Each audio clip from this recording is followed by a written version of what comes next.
Hello, everybody. Welcome to another episode of Tough Talk Tuesday with the Heavy Bag Boxing Team. I'm your host, Robert Alexander. Alongside me, we have El Capitan Lucas Biggers How's it going? and First Lady Shakura Armstrong. How's it going, everybody? Hey, good to be back. Hope Hey, hope you all had a well rested and good Martin Luther King Day yesterday.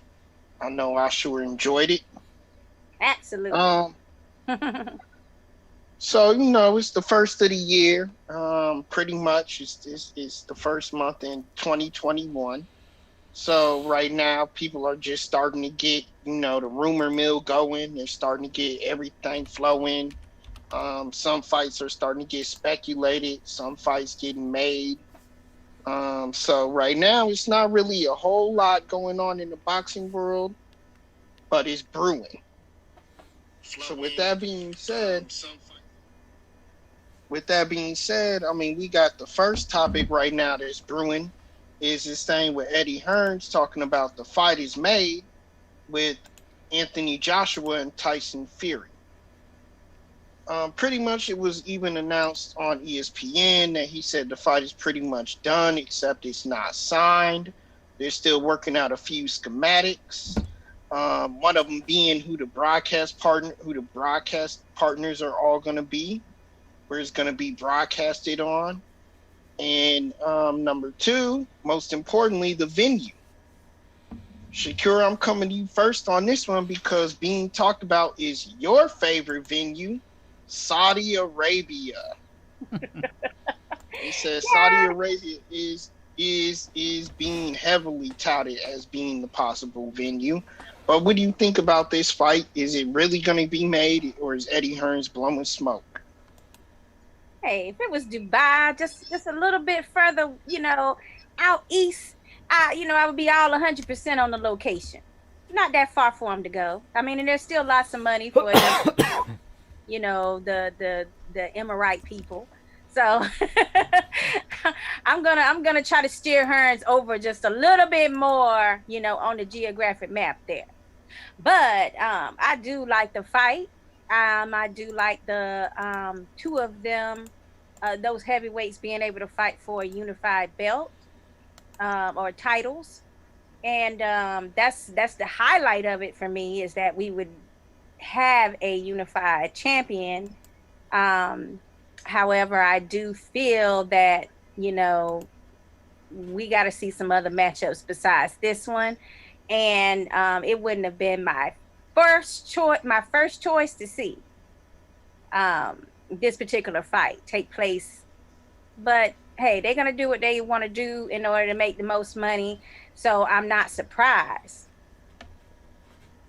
So speaking of that, Lucas, Shakira says that's not her first choice.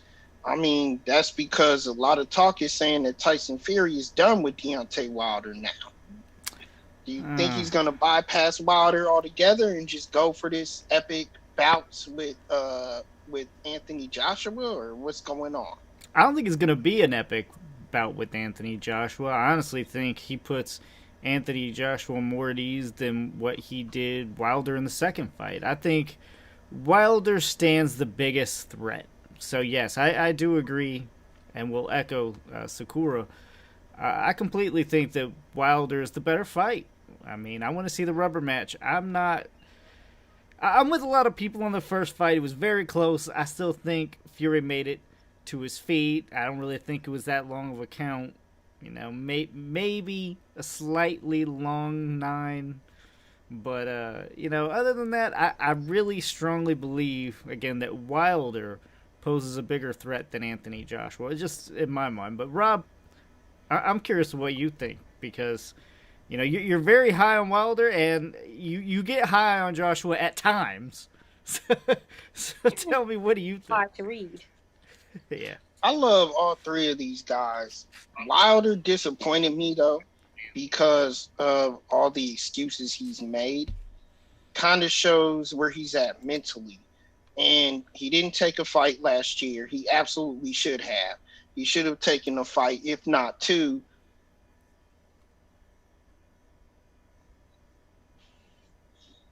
to prove that he was back, and it was, it was just a not really a fluke, but it is what it is. He lost the fight. He should have accepted it. He should have came back in the ring last year. But I still like his chances though against Fury, because you say it was a long-winded 9 count. I mean, it was 9 + 5 at least. Okay. It wasn't that bad, man. In my opinion. But still, that knockout, the knockdowns in the first fight is what made the second fight even more thrilling.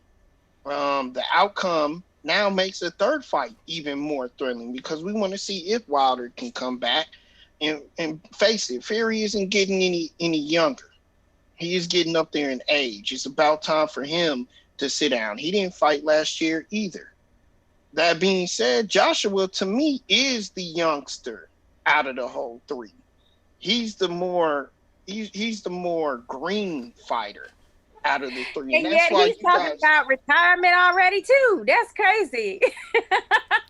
He's talking about retirement plans himself. Like, you know that old saying, once you start thinking about it, it's time for you to go ahead and go. Yeah. Once it's in your brain and you thinking that hard on it, you've already got your mind set up. Yeah, that was kind of weird for me, because I'm thinking like you, Rob, that he is the younger out of the three of them, and he's the one saying it. I mean, the other news is that Wilder versus Charles Martin is reported to be trying to get made. I agree with Rob on the situation where he should have got his ass right back in the ring last year. Now, granted, it was a COVID year. I feel like he should have got right back in that ring. Same applies for Loma. I think he needs to get right back in there as soon as possible. The longer you sit there and think about what happened that didn't fit into your narrative, the more it starts, pretty much messing with you. Just take AJ, for instance. When he lost to Ruiz, I mean, he got right back in there with them, and made a date to come back as soon as possible. You don't want to have too much time lingering around thinking about that one loss, to me. But at the same time, it was a COVID year, so that did mess up more than just a Wilder with, getting back in the ring. But that being said, AJ did step in the ring last year. So he did step in the ring. So you kind of got to give him a little bit of edge in here, because he's the sharper. He's not as rusty.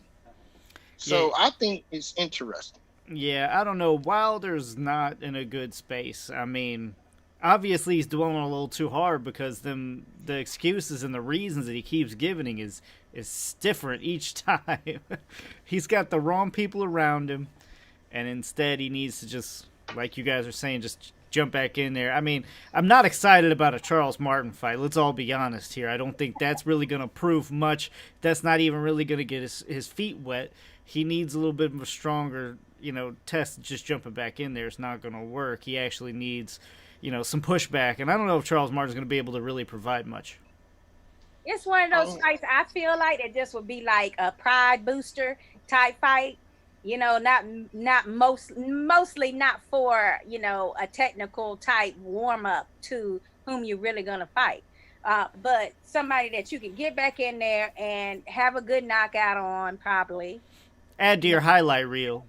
Yeah, no disrespect to Martin. But that's probably what Wilder's team is thinking. Let's just get him back in there, get him this win, maybe with a powerful knockout, and, get him back to where he needs to be spiritually and mentally for a fight of a caliber like an AJ or Fury fight. And I can understand that, but you, like Lucas said, you have a whole new camp.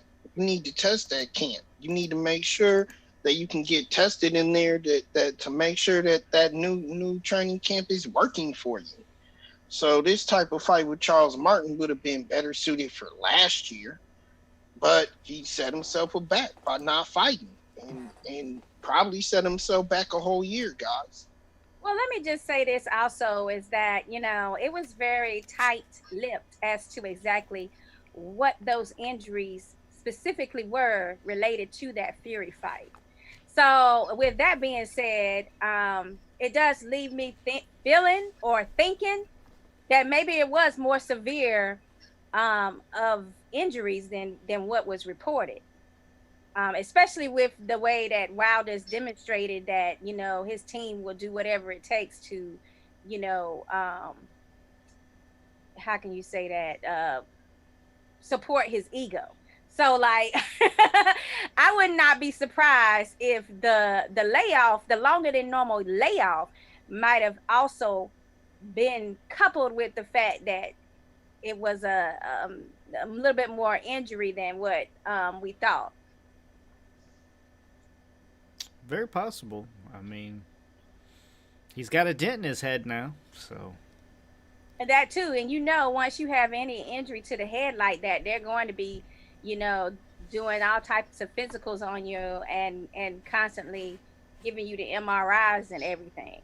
So I feel like we haven't seen the last of Wilder, and we haven't seen the last of his winning either.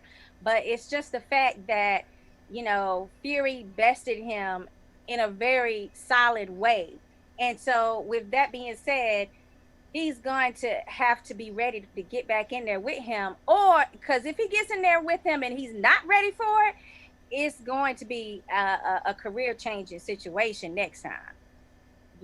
Like it probably won't be a situation where he'll be able to come back as easily as he can right now. Right now, it's just a one fight situation, and it's the first loss in like 5 years. So, you could easily come back and say, I can put my career back on track. But if he gets beat in a similar way a second time, it's going to be a lot harder to overcome. Yeah, I don't know how it's going to go. I definitely agree with Mark Anthony, who just commented Fury is the number one heavyweight. I really don't see anybody beating him. It includes Anthony Joshua. Like I said, I believe Wilder's going to put up a better fight than Anthony Joshua would. But I don't know how well Wilder's going to bounce back. So even though he is only in talks with like a Charles Martin, I think it's still intriguing in the fact of what will he look like, because this loss was so devastating to him. It's been so long. It's been all of COVID and still no Wilder. So, sometimes when you take a devastating loss like that, the losses start to pile up and it eats away at your ego. And I think it is eating away at his ego. And so some of what he's doing is trying to replace the ego that he's losing. He's trying to say, no, I'm still the man I was. He's cheating, and, these are the reasons I lost. Not because I actually lost, but because he's cheating. And that shows actually a hole in your ego. Because the biggest ego would be like, I lost, and I'm going to come back and I'm going to win. But he's not saying any of that. So I'm worried about the future for Wilder, guys. I mean, some of his points, though, when I've looked at his interview with Brian Custer, like 2 months back or what have you, some of the things he was saying, they do have some credibility, and there is some proof that this is with the gloves specifically, that Fury's team, they do have a prior incident with that. There is also prior incidents with Team Fury might have cheated over in the UK. That was under investigation a long time in the United Kingdom. So what he's saying, although some of it is far-fetched for me, like his coach Breland being involved, that's very far-fetched for me. Would never believe that. That's a lot of man hours that man is dedicated to Wilder's career. So that's number one reason why I find it very hard to believe. And then the other situation with having something actually in the glove that pierced him or something like that in his ear or something like that. I think it was. I'm just loosely remembering. Don't quote me on that, but it was something to do with some kind of puncture that he said was a scratch that was in his ear. That right there, I don't. Now, the night I saw the fight, the one glove was kind of flapping. And I noticed that night of the fight before anybody even mentioned anything about that. But I still felt that Fury beat him. I won't say fair, but I still say that he beat him that night. As far as when it comes to, just having more.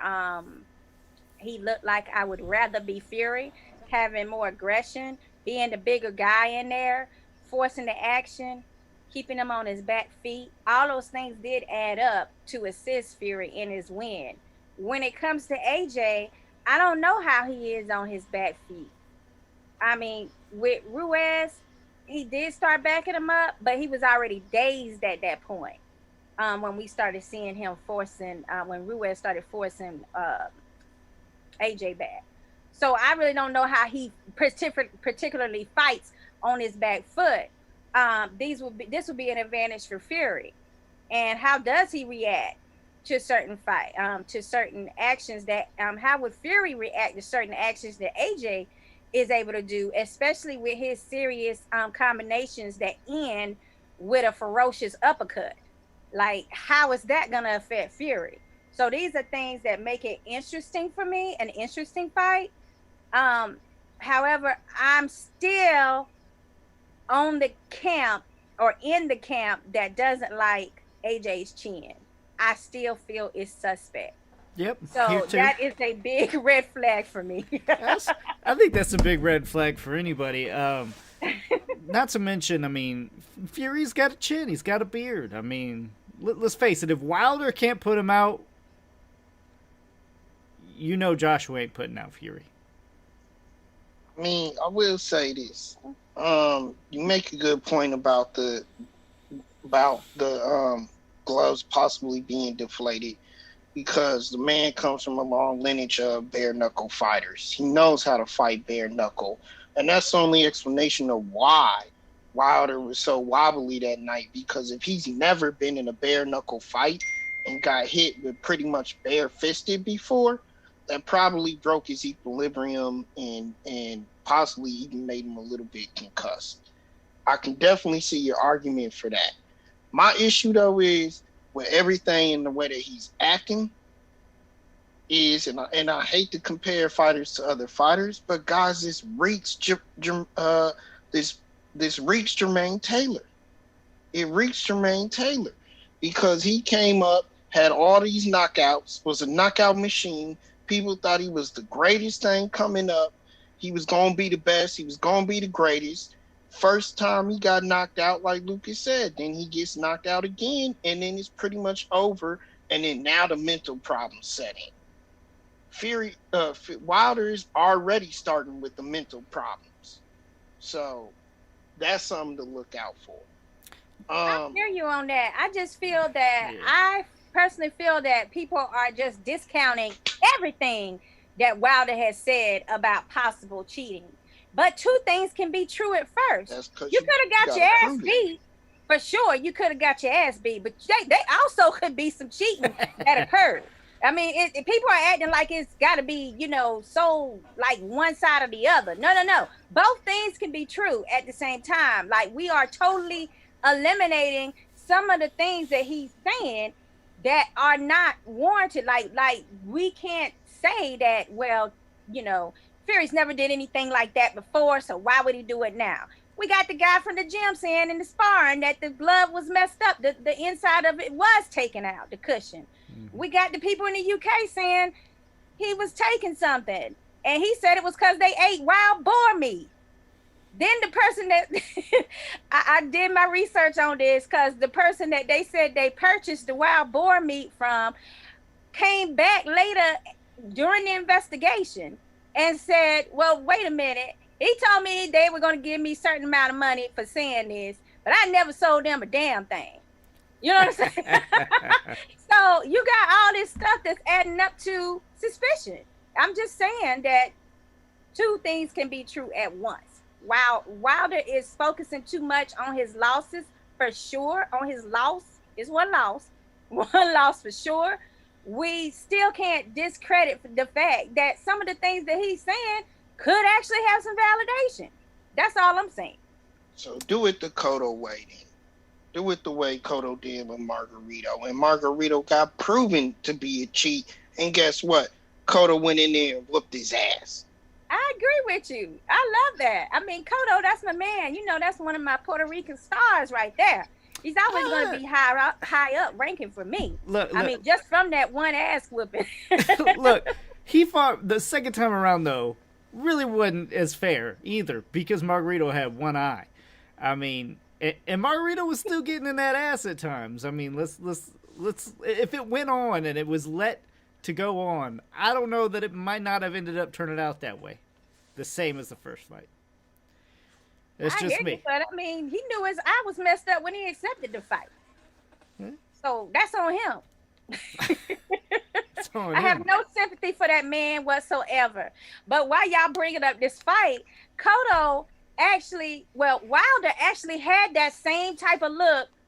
Speaking on what Rob was thinking, speaking on with their bare knuckle situation, Wilder had that same type of look that Cotto had during that particular fight. Let's be, just to compare the two. So, a lot of people haven't been able to get close to Wilder.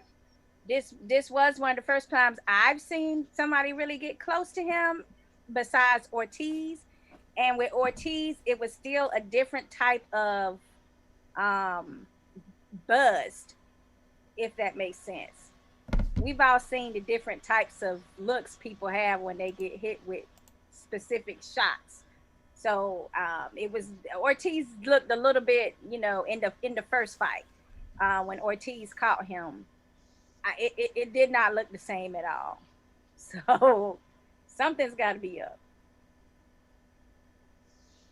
So, guys, before we put that topic to bed, any other comments to make? Whoa, yeah. Mark Anthony just says, why didn't Wilder have one of his teammates in Fury locker room? A huge fight like that, if that was my son, I'll be all over the locker room watching everything. And he should. He needed, somebody like Nazim. Yeah, for sure. But they have people, I believe somebody from his camp was over there, the other coach that he has. He did go over for them to check the gloves. But at the same time, you got the boxing commission that was supposed to be watching his every move. And Mark Sr., I know you've been in the back room and you've seen some of these boxing commissioners.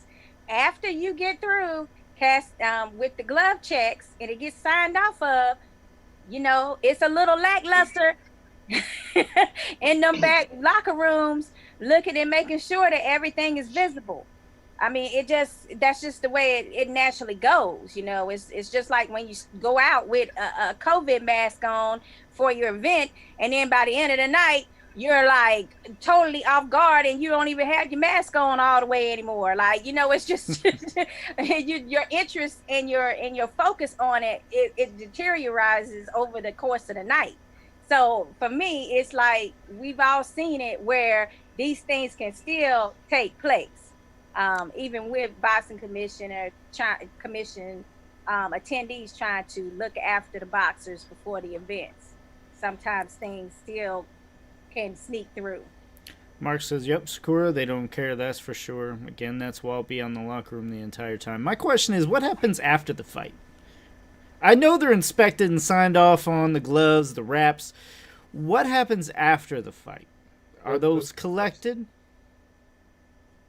Yeah. Let's check again, I think, too. Say what, Javi? We can't hear you. You guys hear me now? Yeah. Okay, so I think after the fight is over, the gloves go get checked again by the commission. Don't hold me on this, but I'm 80% positive that the gloves do get checked again by the commission. I think also the commission in the corner comes and kind of tap your wraps just to make sure, there's no funny business, plaster of Paris, whatever they want to call that. But I mean, hey, nowadays I think the form of cheating would be with the whole PEDs, the cleaning cycles and everything. More than the glove things and all this conspiracy and everything. the PDs, the way that these guys are kind of flushing. I'm not gonna say names, and I'm just just That's the next topic, Yeah, Hobby. that's So the next go ahead. topic. Wait, But The next topic. So we go were ahead. currently talking about Fury and Yeah, and Wilder. Wilder. Yeah. But yeah. a ref, Once we started talking about like the gloves and all of this stuff, I figured we was talking about Fury and Wilder. yeah. A So ref did tell me that they do like when they come to the middle of the ring to even raise one of their hands, that him and a lot of officials, they're feeling their hand, the gloves when they're holding their hands too. Like, they're trying to. He said a good ref is also checking then to make sure no funny business has happened. Yeah. So I guess it's at the discretion of the refs whether they would do that or not. see, and like most boxing events, I mean, it seems like a per fight basis. Everything's negotiable. There's not really a set standard for a lot of stuff, so I'm imagining it's kind of left up now. It's definitely signed off on beforehand, but after is where it gets a little gray area there. So I think there needs to be a written rule where they're signed off on after too. Yeah, but then by the time you get to the locker room, it's easy to switch the glove as well. So it kind of be harder to do that unless you do it in the ring. Yeah, you collect them in the ring. Take them off. Collect them in the You'd ring. have to. You'd have to. So Javi hinted at the next topic then when he's discussing PEDs and cheating. And this just came out in the form of Sergey Kovalev. So he just lost to Canelo, guys. And now for his up-and-coming bout that was going to be televised on DAZN, he tested positive for PEDs. That bout is now off and canceled. Lucas. No, why? I know you hated everything he's done in his career up to this point. Is it over? I hated it. You say I hated everything he's done in his career until this point? Pretty much. For Kovalev? No, I liked Kovalev until this point, actually. Mark Anthony says, Rob, I like you tonight. You're heading in the right direction. Or you're heading right in it. Sorry. Kovalev's positive says, I honestly think he beat Ward in the first fight. I know I'm going to get backlash. And Javi, I think you're in agreement with me. I'm not sure if anybody else is really. But, I am too. I'm in contention. Okay. But I was high on Kovalev. And, one test like this makes all that kind of go out the window. You never know if he actually beat anybody legit or if he's been doing this the whole time and just now finally got caught. That's the problem. And we need to make stronger examples because we just keep slapping these people on the wrists, especially for once you get more than one failed drug test. Now, guys, for Kovalev, was it just one sample? Not sure. No, it had to be. I don't know if they collected the B sample yet or not, but the fight is canceled. So you would have to think that they collected more than one. I never heard more than the one though, and this is my problem. People like Big Baby Miller, people like Canelo, when you pop on multiple tests, that should be a multiple year ban from the sport. No pulling strings, no nothing. I mean, okay, there's such thing as a false positive. There is such thing as actual accidental, but to pop a multiple tests proves intent to me. Damn, look, I was like, oh. Multiple year ban. I'm sick of it. They need to correct it, and they're doing nothing. All these little slaps on the wrist. Nobody gives a shit. Nobody cares. I mean, it just depends. It just depends on whether or not them tests are like consecutive tests back to back, to where you pop strongly the first time and then it keeps getting smaller and smaller dosage amounts, or if it's you pop real high the first time and that shit continues to be high, like you ain't never stopped. You know what I'm saying? Right. I think the amount should also be a part of it because if you have this trace amount okay, that could be some incidental, but you got like 50%, like fucking bull sperm or something in you. I mean, that you should be banned for life. I mean, come on, you trying to cheat. The thing, though, Lucas, the thing about it is like, and again, don't quote me here, and I'm just speaking for things that people talk in the gym. I'll say, right? But the thing is, like, usually when they get popped for this little small percentage, right? Is usually because that's the end of the cycle. So they didn't get caught cheating. They got caught flushing out. You know what I'm saying? So it didn't flush out completely. So these little traces, these little bitty pieces, then you can blame it on, oh no, the meat.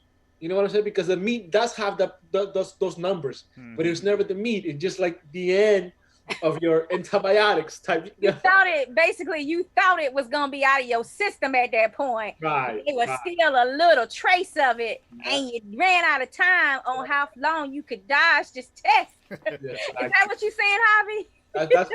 That's basically what I'm saying, and it's that little residue. It doesn't mean you can play that with the fact that I ate this, or I had this, or I used this cream, I used this medicine.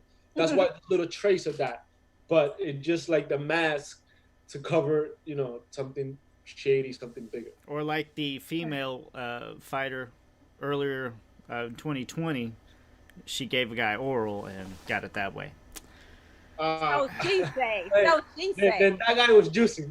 The guy was juicing. The guy was juicing. The guy was a bodybuilder, supposedly. Okay, there you go. Come on, guys. Don't admit to that. I mean, I'm a female. I'm not admitting to doing that shit just any old body. I mean, you can't just be around. She was allowed to fight because of it. Unless you're very desperate. Right, that's what I was getting at. Unless you're very desperate to still get your way and have a fight. That's the only reason why a female would sit up there and be like, oh, it's funk from such and such because they were steroiding. No. And of course she would. I wanted to write so badly on this. I have been contacting and have contacted several drug agencies, and they do not respond back to me. I'm trying to be like, hey, is there any way that this would be, an actual thing? And nobody's responding. I don't know if they think I'm some weirdo or what.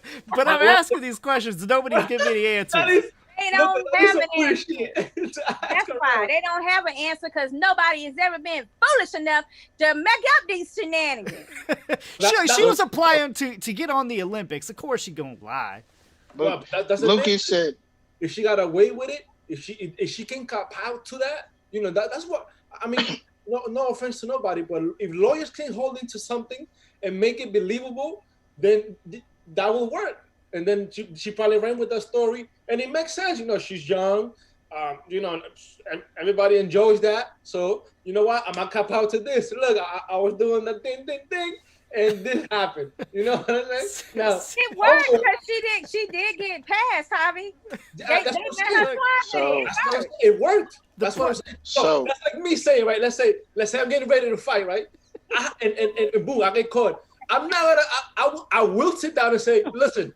I was eating the box plenty of times, and I don't know what she's doing. She's training, but yeah, that happened. And if I can get away with it, I will use it. I will do it. You'll do it again. Yeah, that's the problem, and this is what I keep saying is like they just need to be suspended or banned entirely, because they're just going to keep using these same excuses, and then they're borrowed by other people and other fighters who end up getting caught in the same situation. They're like, oh, well, they said this, they got away with it. So the only really way to stop is just say, there is no excuses. I don't care what you ate. I don't care who you sucked off. I don't care any of that, because honestly, what you put in your body is your job at this point. That is your job. That's what you're getting paid for. If you don't know what it is, don't eat it. If it's Mexican meat and it may have clenbuterol in it, don't eat the shit. Hey, that's just how it should be. Was her man Mexican? Because I can basically be Mexican. Straight steroids. And I'm like, do you know how much steroids this man would have, he would have messed up his entire life, the type of steroids it would take to make that shit happen. It got way off subject there, but so that's coming way back off to Kovalev, subject. Thank you. Okay. Thank you. I'm sorry. So let me go with some facts. Coming back to Kovalev, I But- want to say, has he came out with an excuse or a reason, or has he just accepted? Well, no. Let me come out with some facts though. It was his A sample. It was his A sample that was submitted by VADA. It was on December 30th, and he got tested positive for external testosterone and I can't speak. Metabolics. Oh, God. Kathy Duva is not Kovalev's. Kathy Duva. Kovalev didn't speak on it. Kathy Duva spoke on it and said he's throughout his career always tested negative. He's always proven to be a clean fighter throughout his career. They want his BE sample tested, but though the California Commission said that has no bearing on the fight, we want it canceled in the story. But she does want to try to push to get his B sample tested. And I completely agree with that. Yeah, that's fair. And they're trying to say that he never intentionally, and that's the word people are trying to use to get away with. He never intentionally ingested that into his system. Let's cut the bullshit right now, guys. We all know that Kovalev has been doing too much partying, too much liquor, doesn't have anybody on his side that will tell him about his BS that he's been doing. And it's finally coming into fruition that he is kind of out of control right now. This is something else that leads us to believe that I feel that he needs to go ahead and retire. He got this money from the Canelo fight. He there's no reason for him to continue on with this, especially if he's going to resort to this type of things to get prepared for a fight that he probably slacked off on as far as training. I don't blame California. Cancel it. They got a very, very, very extremely tight ship that they run over there with boxers. Why should they let Kovalev be, the person that makes it seem like they are picking and choosing favorites on who to target and who not to target? I love Kovalev. Kovalev has always been one of my favorites of the game. Everybody else that was in his generation of fighting right now is already retired, guys. Okay. You know what I'm saying? Stop the shenanigans. Cove, you're running off the rails, buddy.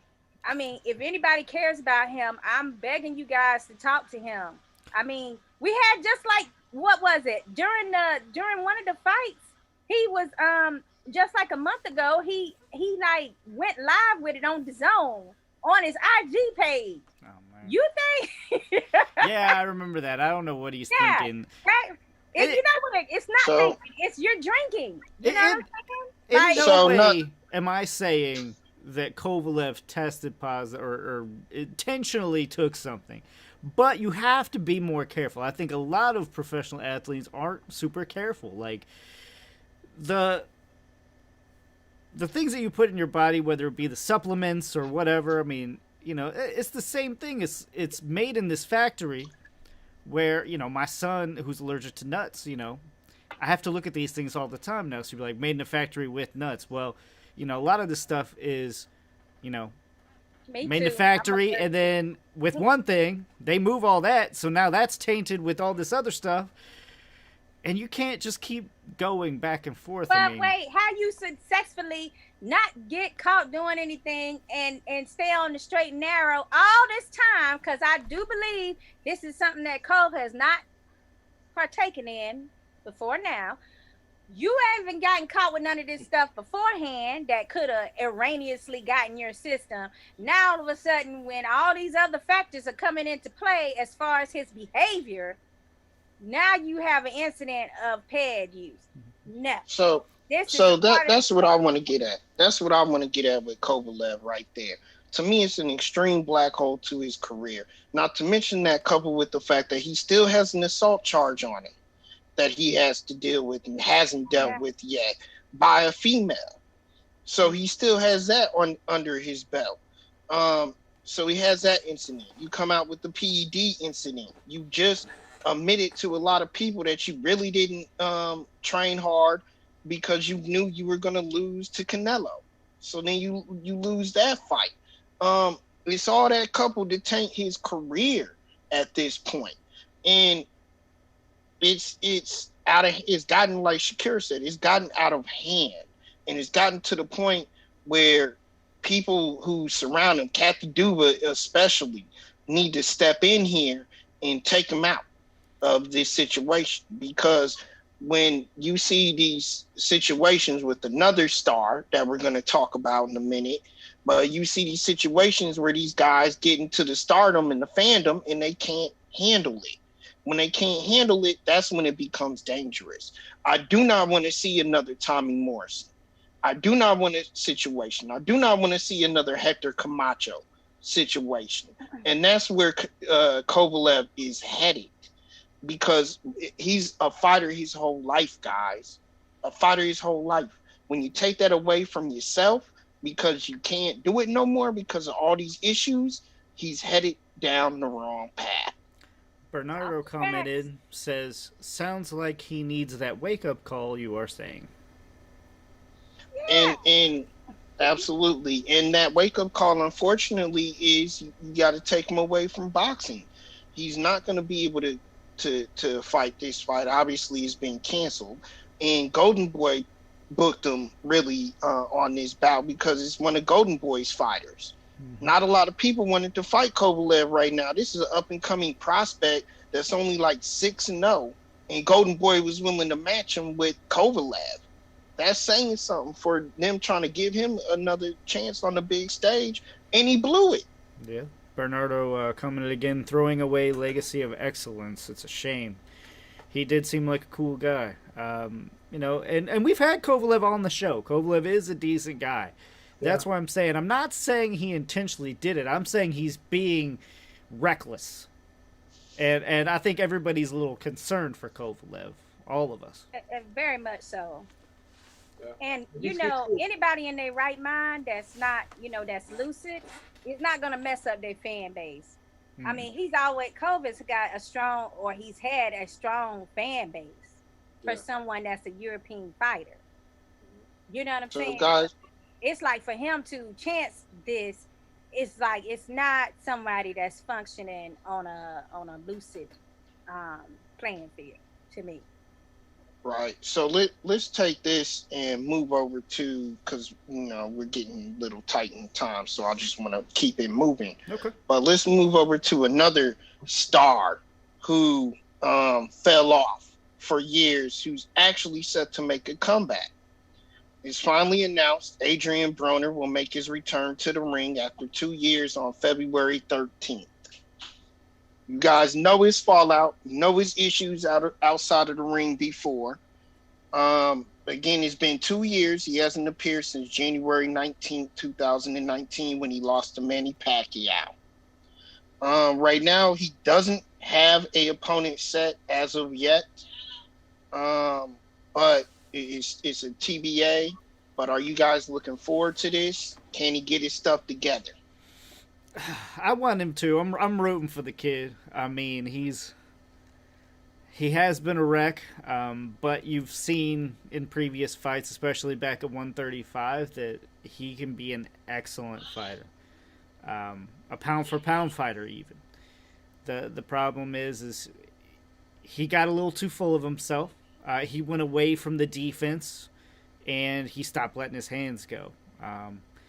If he does dedicate himself, I don't know if a lot of people can stop him. I mean, he's a very talented person. I always said he was the biggest waste of talent I've ever seen. But you got to remember, this guy's a multiple weight division champion. He has beaten greats already. He can still be a big player at 140. I think he should stay away from 147 myself, but I'm still looking forward to his fights, as long as it's a legit fight. I'm not trying to watch Bronner against any more tune-ups.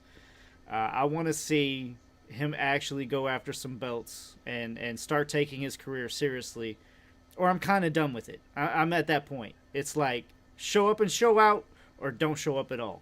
I'm done. Shakur, he has, A-B, A-B, yeah, A-B, Shakur, A-B. he has been on Facebook and on his Twitter and Instagram and everything, kind of tweeting out there and showing like the little glimpses of his comeback, of his work ethic and everything now, kind of his comeback. He seems in a Have better you? place. Yeah. What do you think he is ready to come back? Yes, why not? I mean, he don't have a choice at this point, you know? So, I mean, this is the whole reason why he's being forced into that reality of like, you either like Lucas is saying, you either get your shit together or don't come back at all. I mean, he looks amazing, and we can tell that he's really focused right now. Anybody that wakes up and drinks a drink is not, really going to have much effectiveness all throughout the rest of the day. We know that. I mean, so just the mere fact that you're able to wake up in the morning and skip what you've been making a habit means that you're serious about what you want to do. Shout out to Clarence, Mr. St. Pete Booth, who's a boxer that's been over to spar with him in Fort Lauderdale recently, and he did look really good. He told me so, and by the way, Tank was over there too for moral support, so that also helps out. I think that AB can make something happen. I do hope that he does stay, like Lucas says, more towards the 140 side of the action. But I also don't think, um, unlike Lucas, I feel that he should not be just coming in there and fighting like a high level competition. Being that it's been like 2 years. Like, let's get him the minute back into the ring again. Well, Mark Anthony agrees with you, Sakura. He said Marcos Maidana seems like he is making a comeback. Why not a rematch since both have been out of the ring? Yes. And how do we know it's not a rematch? And they also might later throw him in there with Regis Prograis, because they've been having beef. And now Regis is over at the PBC pond. So all of these things are great fights that could be matched up later. But right now, I think it's important that AB, get some confidence, get some ring generalship and some ring hours back under his name before he goes in there and steps up that level or that class level again. So I'm hoping he does get that tune-up type fight. And then after that, I'm wholeheartedly feeling that he could deal with Madonna. They could do they could do the Prograis fight. They could do even Adrian Ganatis again. That was a close fight. Anybody that he had a decent fight against is not out of realm for me. Okay. But I'm just happy that he's actually going to try to shape up and really, get back into the ring and take his career seriously right now. I just want to be positive about just that main fact right now. But we've been saying that. Like, I think every time he goes to fight again, we're like, oh, Bronner's got his shit together. And it turns out, no, he doesn't. Bernardo says another example. Wait a minute, I made it. Okay, no. He commented again. Another example of losing the will and focus. And I agree, all that wasted talent. Ha. Chatting like something else on my first catch of this. Hey, it's welcome, Bernardo. Dale commented, does anyone find it ironic that I be nicknamed? Is the problem if he dedicates himself and has his focus right, he can become a major player in the division. And I completely agree. I mean, he's his own problem. And then Bernardo says, great show. Thank you, Bernardo. Yeah, I think go ahead. That is a little bit with him. Sometimes he's his own enemy. And, we were just talking about him and Kovalev. And I think Bronner, he was going through some issues too. Because let's be honest, man. We want them, they're champions. They get there. But sometimes it's just not about getting there, getting the belt. It's about staying there. And, because that's what actually gets hard. Not just get to the top, but staying on the top. This is why you got to give props to fighters when they actually stay on top for a long time, because that's the harder part. But, they be going through the issues and everything. And with Bronner and, with Kovalev, it's basically like, he's at the end of his career. And I don't think he was ever the same after those two worst fights, which I think he won the first one, but the second one he just flat out lost. Now with Broner, he has some issues. It's 2 years off the ring. There's gonna be some rust. Now he's been here in Florida, so Davis, Robert Easter, they've been sparring, so they've been doing their thing here. They're all looking sharp from what I heard, but I think like is he still working with Cunningham? Yeah. Yes. Yeah. He's still working with Cunningham? With his old coach as well, Mike something. So, he went back to his people. I think he's a little more ready. He cleaned up some issues that he had, but I think 2 years of your career when it comes to boxing, and you're not getting any younger. I think this should be the best version of Broner if we ever get to see that, because I think time is not really on his side this time. Nope. And he needs to jump on it while he can. And what I meant, like what I said earlier, Adrian Broner can be such a force. I mean, do you remember his first loss against Marcos Maidana, like we were talking about? Even when he's getting the shit beat out of him, he seemed like he was in that fight every second of every round. Yeah, and let's not forget he dropped Maidana too. Shoot, ain't nobody else been able to really say that since he had got with Angel Garcia. Wait, so, I don't think he dropped Maidana, did he? Yeah, I believe he did. I thought he did. No, I don't remember. He had a surge late in the fight. He hurt Maidana. He hurt him, but I don't think he ever dropped him. What made that fight really great was that even though people wanted him to get beat because he was doing that Mayweather route, which just he was milking that zero. He was being, bringing that hate towards him and trying to market that. But then what made that fight was not only that he lost, but he held his own even though he was getting beat up in there. You know what I'm saying? Like he hanging there. He showed that even though he was going down swinging basically. So that's what made the fight actually good, because he got beat up, but he could have took the easy route. He didn't. And at the end of the rounds, he was actually picking up a little bit. Yeah. I wonder anything. Do you guys wonder what would happen if there'd have been like another 2 rounds in that fight? That would have been. That's a bunch of fights, though. there's several fights. I wonder what happened. Yeah. But not to go off subject, but I just kind of wonder because of his issues, like what he admitted to. But don't you guys think that like the problems with the alcohol and being in these arenas, these casinos, and then of course these after parties and stuff, that kind of meshes with the fighter where they're trying to, that I think that plays a culprit on their career, where they actually are in that atmosphere too much and live in the limelight and then go to alcohol. Because his issue really isn't like drugs. It's not pain pills like other fighters. It's not even PEDs. It's really just alcohol in the party. I mean, some people have the willpower to, drink a drink or two and be done. You can still be out and be seen like you're partying all the time, but still live the boxer's lifestyle. And let's face it, AB does not live the boxer's lifestyle. I think he got so caught up in living this persona of the problem, like Dale was saying, that he started losing reality on like, hey, this is when I'm being AB and the problem, and this is what my home life should look like. It started just all being him on the whole problem, the problem AB. More than it was him focusing on the fact that, a boxer's lifestyle is still very stringent.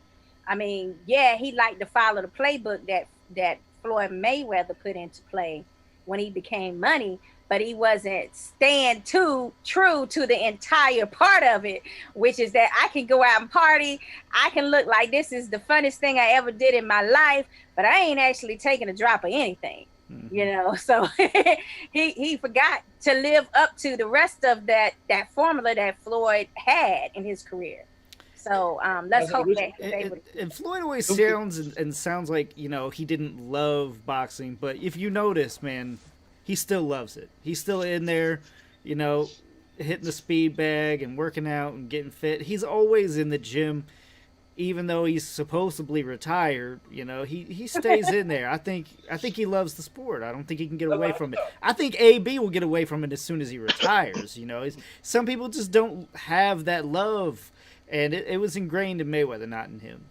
We got some comments here that I want to go over. Mark Anthony, guys, February 17th, my son, which would be Mark Anthony Jr., is fighting on Showbox. Showbox right now is the co-main event, possibly the main event. Hope you guys tune in and watch the fight. I definitely will be. I think we all will be. And Mark, we would love to have Junior also on the show sometime soon, before, after the fight, whenever. We've had him on before. Love to have him on again. Let's see. Bernardo says, at the end of the day, you are right. They are humans, and staying at the top is the fight for sure. Pressures from everywhere. Credit to those that do stay up there. They probably also have a good team. That was another thing. Now, guys, I may be wrong, but to start over completely, I would like to see Bronner just clean slate.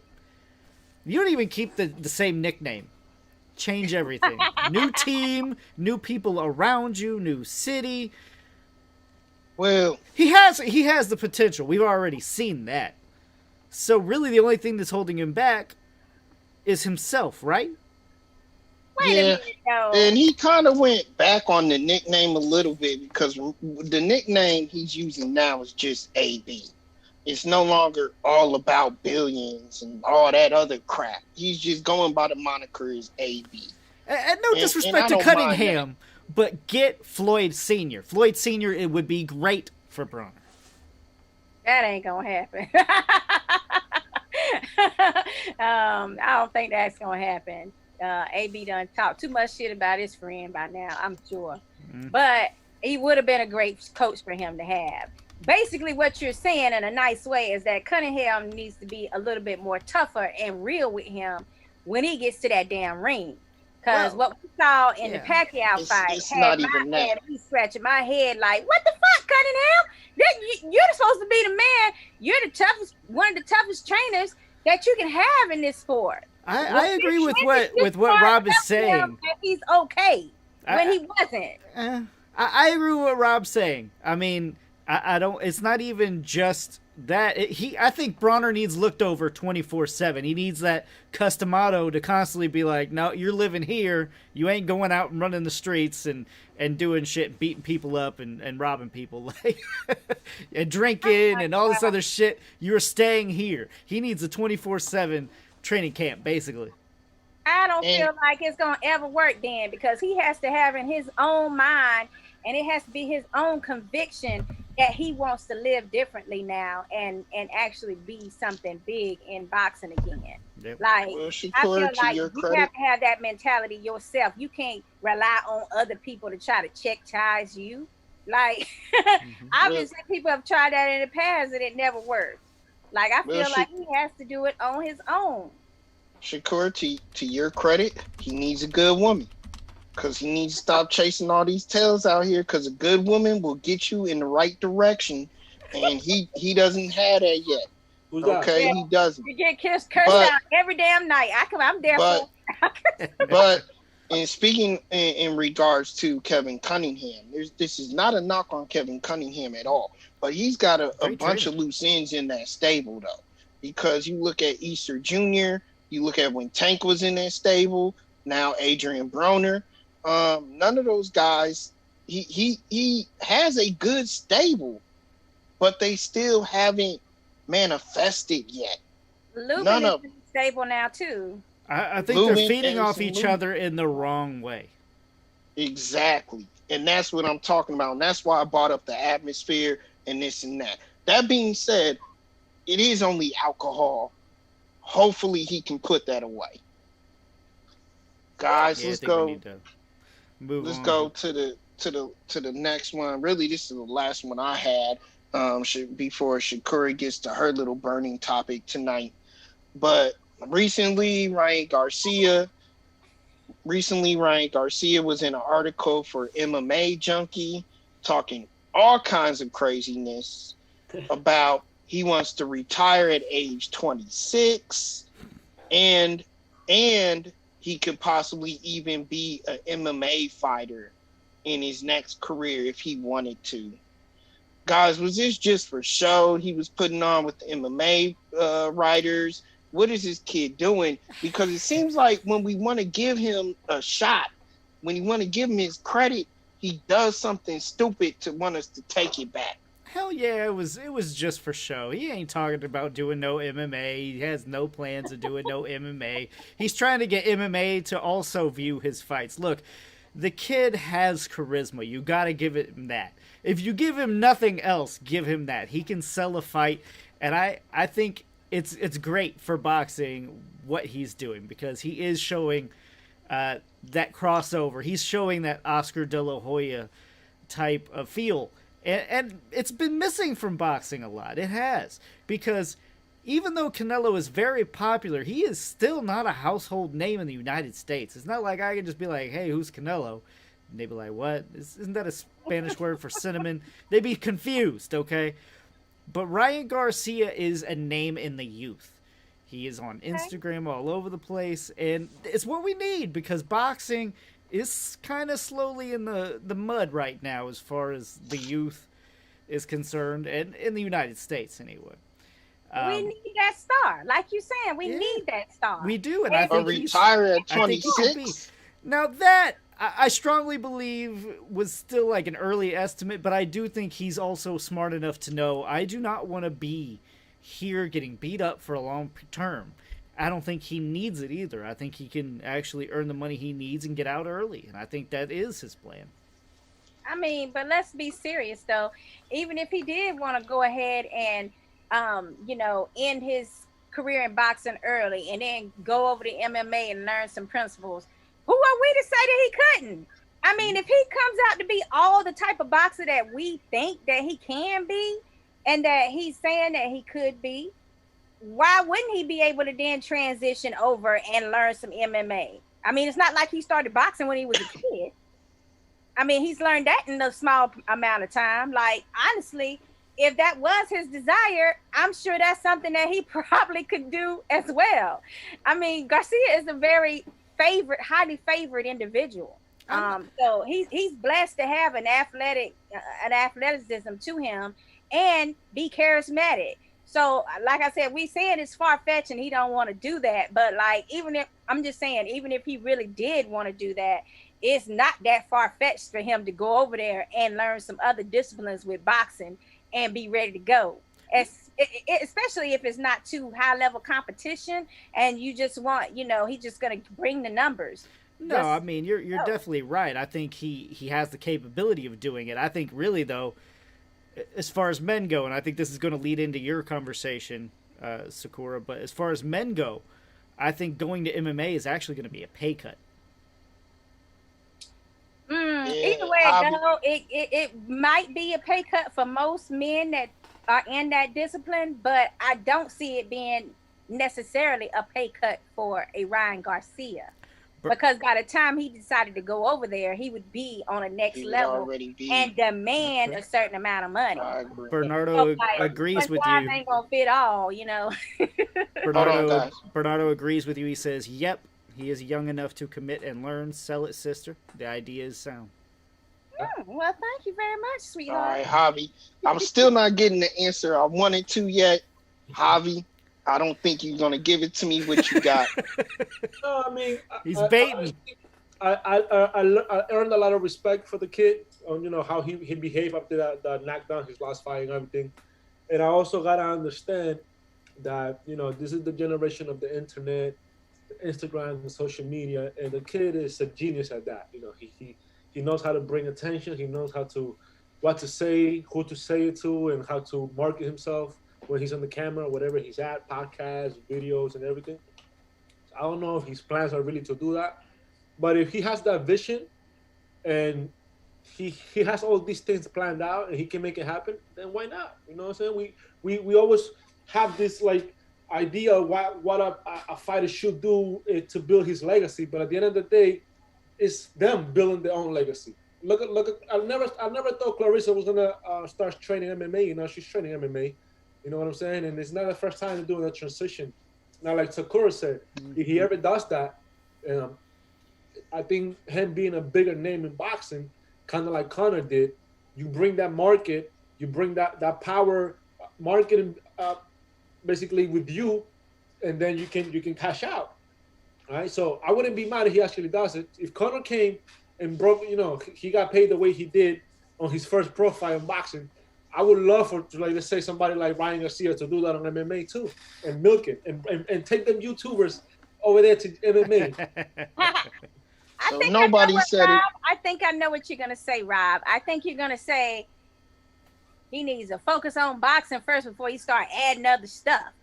Yeah, on Tank. So what I was going to say was that this kid is mighty brave, already talking about ending his career, already talking about his other ventures that he wants to portray or go into, still having a pretty face. Sounds mighty Victor Ortiz to me. No, I think this kid's got his head on right. That's all it is. I think the kid's got his head on right. That's all I gotta say. And it wasn't Victor Ortiz because he was actually egging it on, in his last fight. He was wanting to bang with Luke Campbell. I appreciated that. I like Garcia, but there are some glaring flaws. And if you don't know what they are, please go to heavybagboxing.com where I wrote my recent article on it, and you'll be able to read it there. But I do want to talk to Sakura about Shields. What do you think about her going into MMA? One, as soon as I saw it, I was like, good for you. Good for you, because it's going to get her more money and more credibility. But bad on the damn boxing fans for letting her go. They should have put the pressure on there. Especially people that support women boxing need to support a little bit more hard, because she's definitely not getting paid what she deserves. She should be having more fans from what she actually has. I mean, it is a travesty to me. Well, we might be in a situation where we find out exactly how messed up boxing has decided to be when it comes to female boxing. And they may pay a huge price for it, because Claressa Shields, based on her manager, Mark Taffet, has come out with her having a fight that's going to be on pay-per-view. Okay. And it's just a straight pay-per-view. There's no Showtime backing it. There's no DAZN. There's nobody's backing it. It's just their card. It's going to be all women. It's it's Claressa Shields versus Dicaire, and it's called the Superwoman. So Super Women pay-per-view. It's going to be on March 5th. All female pay-per-view, correct? All female card.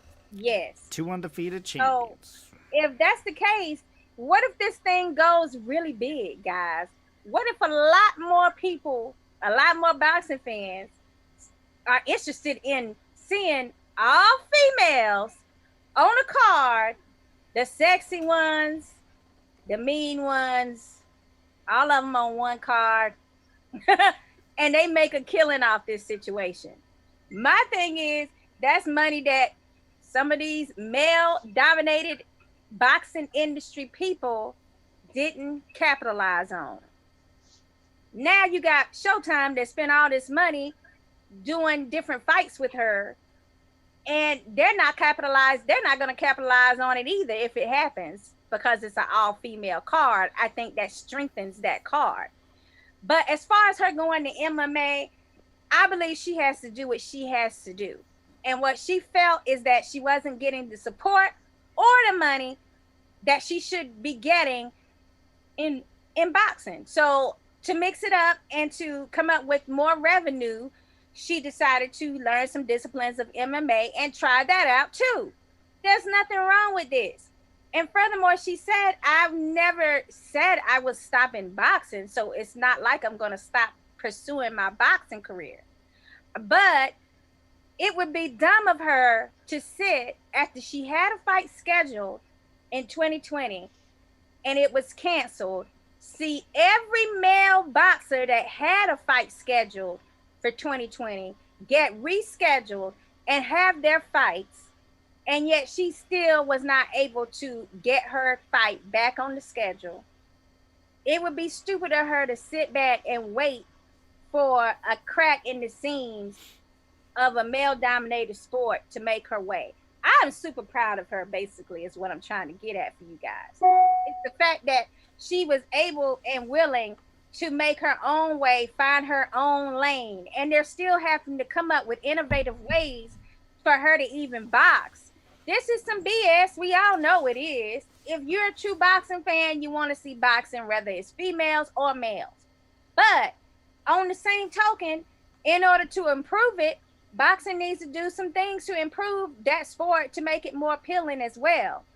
It's not all on the boxing professionals in the industry. It's also the boxing fans that want to see knockouts. So in order to get that, they do need to increase these rounds to 3 rounds at least.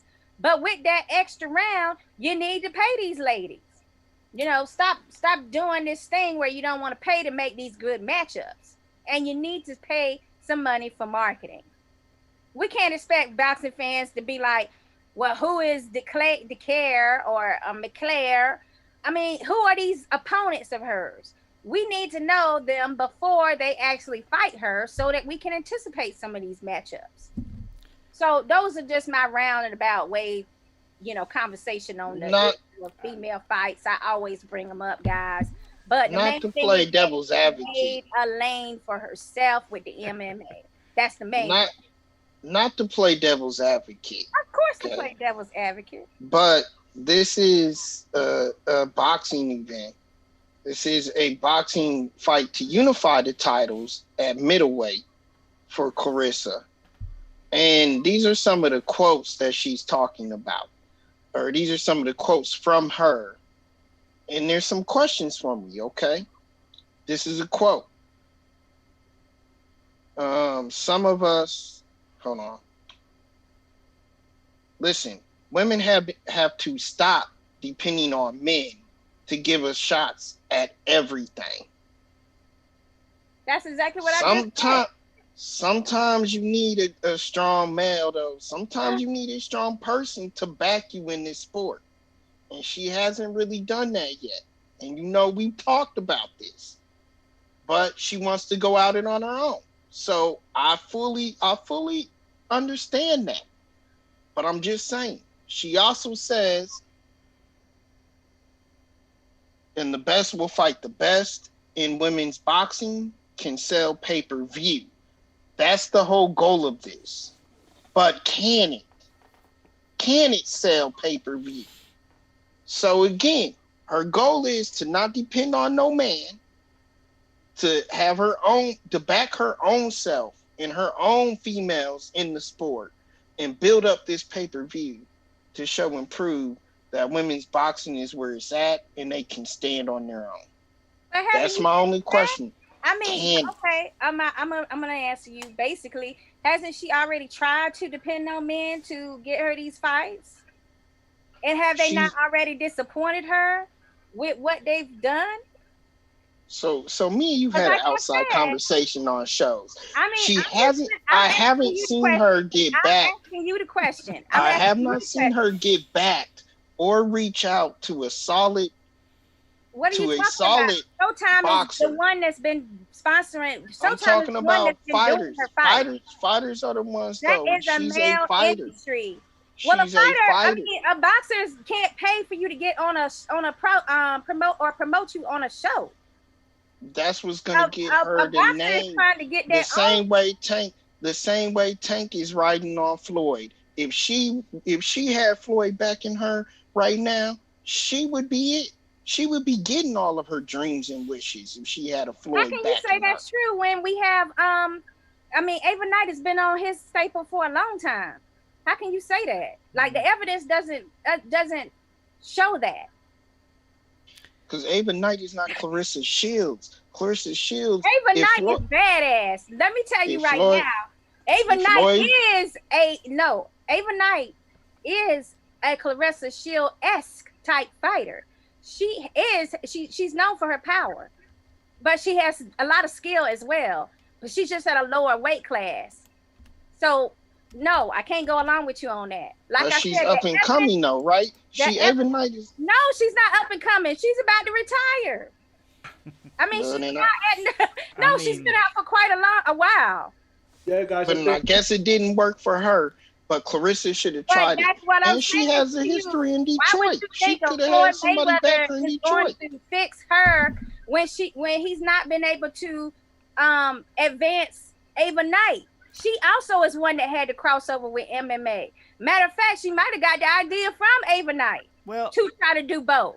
No, Lucas, because I was siding with both of you, honestly, because I'm just saying. I think he's using Mayweather as an example. However, I think Showtime has given her opportunities, and I award them for that. I mean, definitely not a lot of women are doing main events, and they've given her a few. So, by all means, she's had chances to succeed in boxing and has not. I'm not saying that's all her fault, though, and why I'm agreeing partially with Rob is you haven't really seen her as a co-main event for a strong main event. Something that boxing fans are waiting to see, but instead, first, they get an appetizer, and that appetizer is Clarissa Shields beating the shit out of somebody. That can build her fan base. Building a fan base is a lot on the fighter itself, but it also is on the promoter. And this is honestly the sad truth. For a 2-time Olympic champ and a 3-time division world champ, she only has 58,000 followers on Twitter. That is a crime. It's a crime. That is why she's not making the money. Yeah, and you know what? Exactly. The thing is, look, I actually give her props for doing this on her own, right? And trying something new, I guess, and trying to support women boxing and doing all women card and all of that. I gotta give props for that and respect for that. But at the same time, you get paid when you bring business. Like, for example, right? As much as I dislike these clowns from YouTube, they're getting paid. They're making these shows because they bring that type of audience. They bring the numbers. So I think the problem with here is, like, Clarissa basically had to understand the market, what the market wants. And you can push something into the market. If the market do not want it, like, there's no way you're gonna get these numbers, these expectations. Now, like Lucas said, Showtime, I think she had like 2 or 3 main cards, and they gave her, they had a good show. She had this nice intro. They had, I think, like a 24/7. So they had tried their part, like they done with other boxers. Right, but they kind of said, stand on your own feet. Here you go. Right, like, yeah, like that's the piece I'm talking about that's missing, Javi, is the fact that it's no real promotional stuff going on behind it. Like, she can have a good fight up there, but it's very rare we know who her opposition is before she's actually fighting them. I mean, the only exception was we didn't even know Hannah Gabriel when she first fought her. We only knew Hammer, and we only knew Hammer because she was sexy. You know what I'm saying? Like, this is what I'm saying. Like, though, I'm saying, like, there's you can't expect a mega fight when only one person is known. Dale commented, he says, it's not going to do well, reason being, even though Shields held her own in the boxing world, the marketing of her failed miserably. I mean, look how they push Ronda Rousey being the first woman from MMA to be on the Ring magazine. Right. And then Contar says Shields going to tap out first round.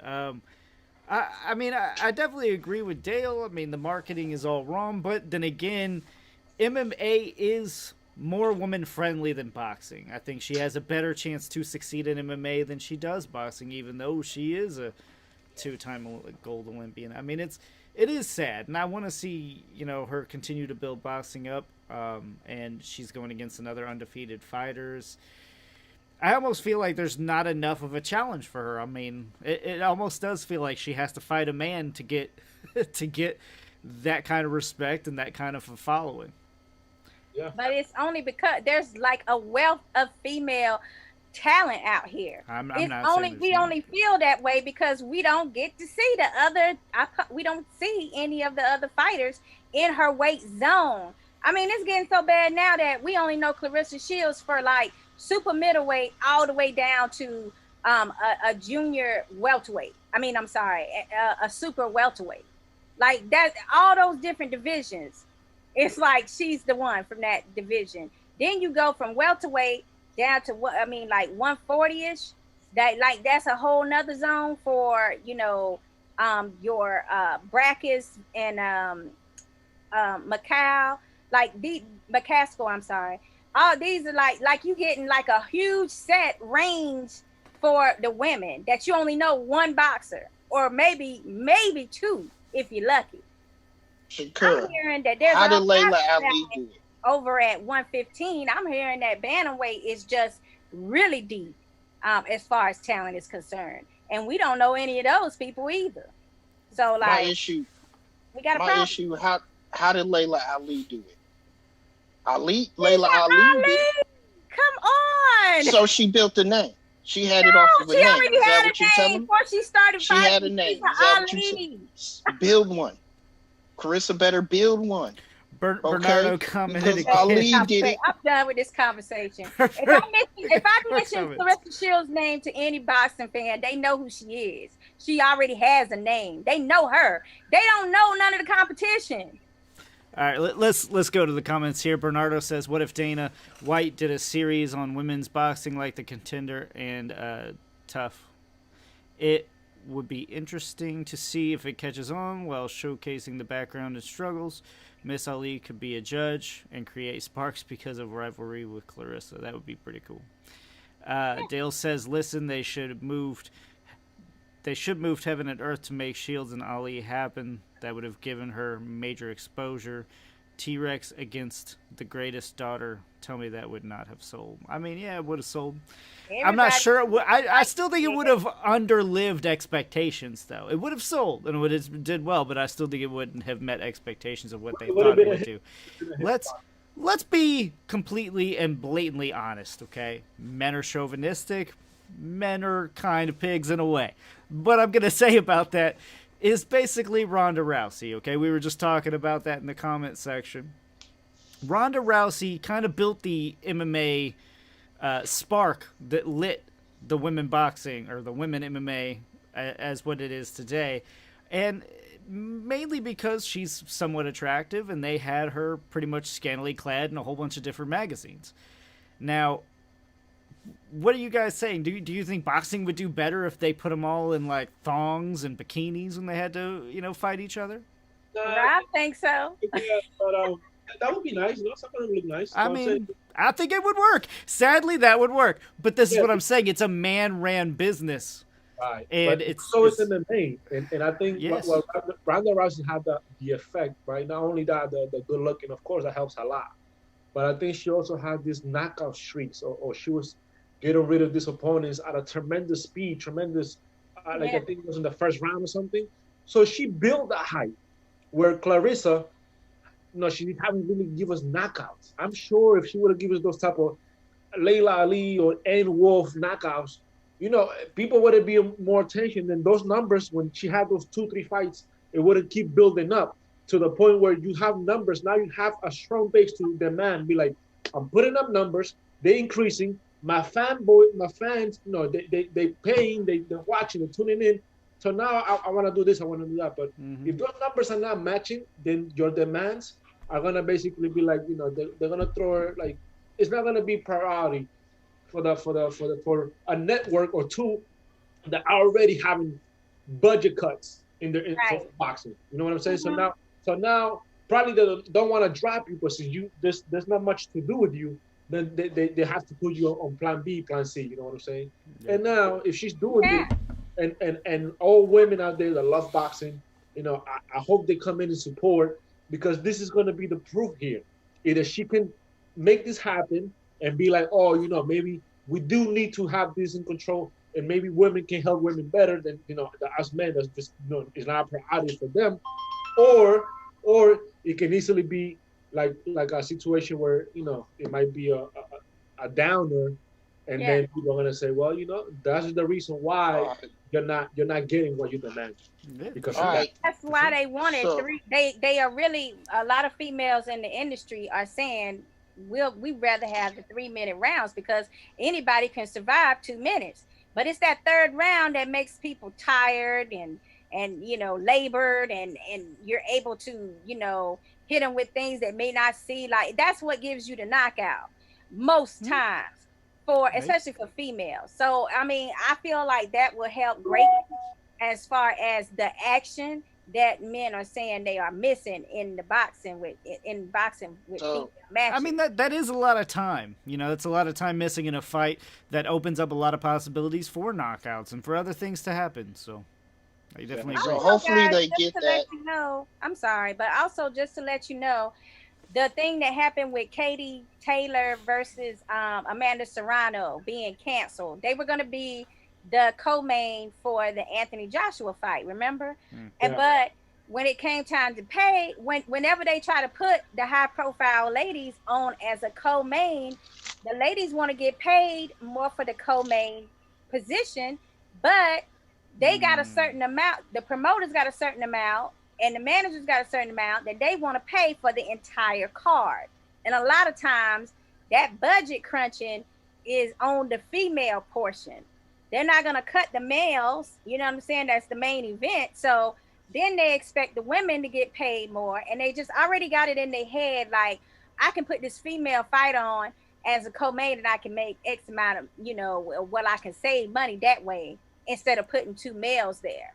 So they already coming into it with the wrong mindset that they can like reduce money that need to be paid to somebody like an Amanda Serrano. And a lot of that's what's stopping some of these. I'm not saying that's all the time, but that's what's stopping a lot of these big female bouts from getting on an undercard or from being a co-main on some of these major cards. All I right. mean, I So get it, but at the same time, like I said, if a woman brought that kind of audience that a Golovkin or a Canelo brought, best believe they're going to get paid that amount too. Well, there's so some women that we have to test it and see. We got to see exactly what would happen with them as Maybe, those type of events. We haven't even tested it out yet. maybe we To will. say that it's not happening. so I'm probably gonna get the last word in because we gotta end this one. Yeah. But I'm probably gonna get the last word in, but you're gonna be mad. But I'm willing to bet if you take some up and coming women's fighter that's 6-0 or even 7-0, even with no title, but she dating Bradley Cooper, she would get more draws right now than Carissa Shields. Okay, because at least you draw on that lifestyle, and people want to know what's in it in her lifestyle. Carissa is boring as shit right now because you don't see her unless it's in the ring, and you don't hear her talking unless she's advocating for boxing, and there's no lifestyle. Yeah, I think she needs a lot more crossover. Do Dancing with the Stars, do acting, try to get your Instagram up like Ryan Garcia. Try to be that Bachelorette, crossover. hell, why don't Yeah, she try to be yeah. on the? I guarantee you, she get the fans if she was on needs something Bachelorette. like that, and that's what Ronda Rousey did. She broke those barriers. Ryan Garcia is doing the same thing. He learns he needs to sell himself. Ronda Rousey did that really well. Shields tries, but she tries inside of boxing. I want to see her in How other you things. know? How you know that? I mean, that's what we see anyway. If she got turned I down, They haven't don't heard. want her. anything. She don't have Dale. the look that they want her to have for those things. okay. Dale She got commented the. and said, She should have the respect. if I may, let's talk about the You know elephant in she's the a room. beautiful black woman. Sorry. Dale says, if I may, let's talk about the elephant in the room. Shields was the second coming of Ann Wolfe. I'm not talking about knockouts. I'm talking about the rough edge aura, and that will not sell again marketing. Which is That's why what she I needs to said. go on the Bachelorette. Hey, Carissa, you heard it here first. I want 20%. Go on the Bachelorette. No, All right, y'all. Clarissa, All right, y'all. X out your man. Rob said you need to get a celebrity a celebrity boyfriend that. for a minute. For that. Go ahead. Go ahead. Date B-Hop or something like that. I'm for it. All right, y'all. As always, I said something crazy. This was a heavy bag boxing. This was Tough Talk Tuesday. If you enjoyed the show, Yeah. tune in next Tuesday. We'll be here discussing more wonderful topics. I'm your host, Robert Alexander, Lucas Biggers, Shakira Armstrong, Javi. Lucas, tell us where you find us. HeavyBadBoxing.com. Good night.